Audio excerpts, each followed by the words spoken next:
Bonjour les amis et bienvenue sur cette nouvelle vidéo. Tout d'abord, comme vous voyez, je suis pas dans mon bureau, je suis dans ma voiture, la mienne à moi personnellement. Ça fait plaisir. Tout d'abord, un grand merci pour les nouveaux abonnements.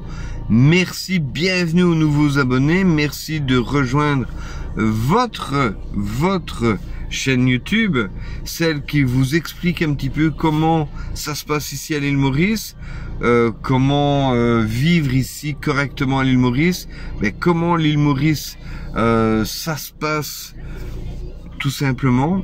Donc voilà, merci à vous, merci pour les likes, merci pour les commentaires, merci pour vos vues et merci aussi pour les petits messages que j'ai reçus.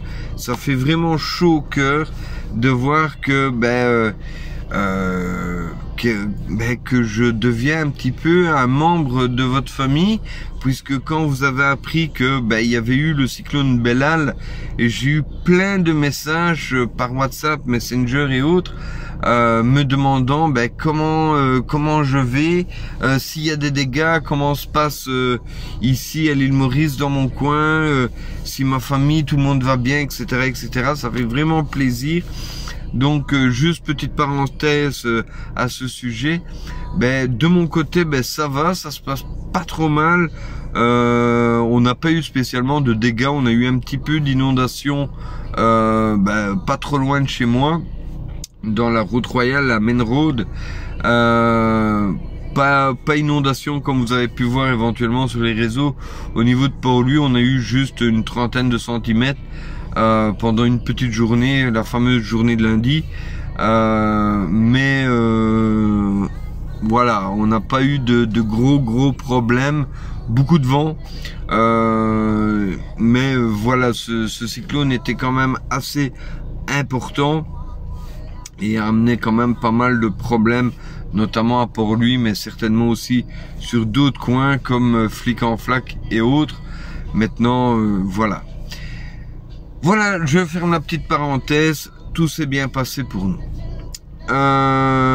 Maintenant, aujourd'hui, petite vidéo sur les futurs expatriés qui désireront ouvrir une entreprise ici à l'île Maurice et donc recruter du personnel. Je vais donner un petit truc pour fidéliser justement le personnel à votre entreprise. On va faire un petit constat très simple. C'est que les gens sont toujours insatisfaits. On n'est jamais assez payé et je suis le premier à accepter. On se croit toujours plus compétent, plus méritant que ce que le patron veut bien nous payer.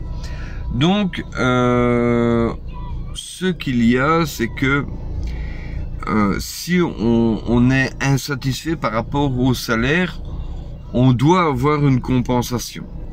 Donc, on peut estimer avoir plus en demandant des augmentations, en demandant des promotions, etc., etc.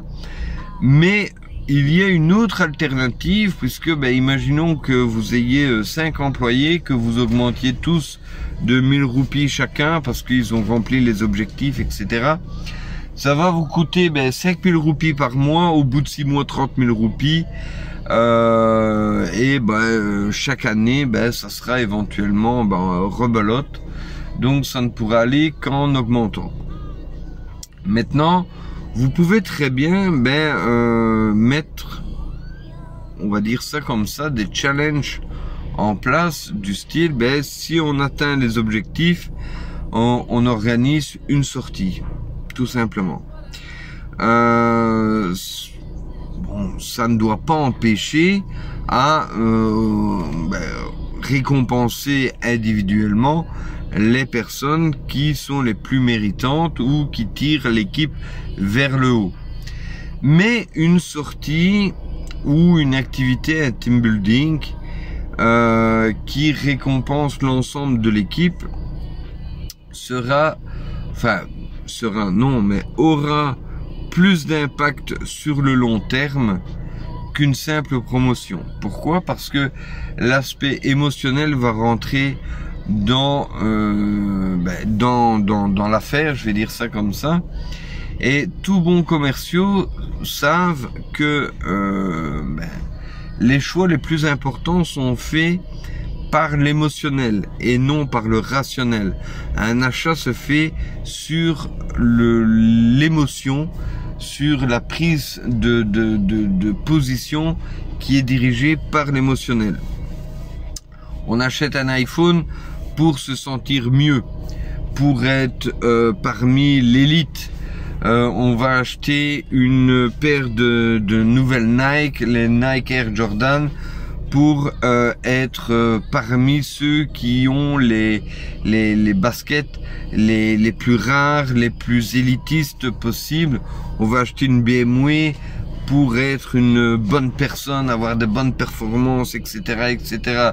On va acheter une Ferrari, une Jaguar, pour se sentir, etc. Et c'est toujours de l'émotionnel.